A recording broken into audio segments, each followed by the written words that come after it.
औज़ु बिल्लाहि मिनश शैतानिर रजीम, बिस्मिल्लाहिर रहमानिर रहीम।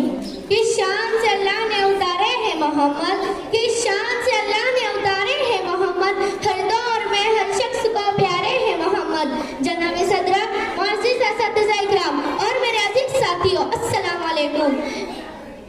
सदर आलिया का दुनिया में हर तरफ अंधेरा ही अंधेरा था। चांद था लेकिन बेनूर सा, तारे थे लेकिन बूझे बूझे से, आफताब था लेकिन डूबा डूबा सा, अक़लों पर पत्थर पड़े हुए थे, दिल उजड़े उजड़े हुए थे कि अचानक मेरे नबी मोहम्मद सल्लल्लाहु अलैहि वसल्लम की आमद हुई, जिन्हें रहमतुल आलमीन बनाकर भेजा गया। वो रहमतुल आलमीन जिनके आने से शहरों में चश्मे फूटते हैं, वो रहमतुल आलमीन जिन पर बादल भी अपना साया करता है, वो रहमतुल आलमीन जिनकी निस्बत अबू बकर को सिद्दीक, उस्मान को गनी, उमर को फारूक और अली को शेरे खुदा बना देती है, जिसकी निस्बत फातिमा को खातून जन्नत, हुसैन सैयदुश शोहदा का दर्जा अता करती है।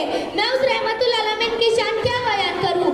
मकाम महमूद जिसके इंतजार में है, मकाम महमूद जिसके इंतजार में है, जन्नत सवर कर वो जिसके इंतजार में है, वो अपने चाचा के कातिल को भी माफ करने वाले, मक्का फतह करने के बाद आम माफी का ऐलान करने वाले, मेरा रब जिनकी जुल्फों की कस्में उठाए वो लैली इज़ा सजा, मेरा रब जिनकी शहर की कस्में उठाए वो ज़ुहल वलदल अमीन, मेरा रब कभी हबीब कहे, कभी खलील कहे, कभी तोहा कहे, कभी यासीन कहे और कभी मुदस्सिर कहे।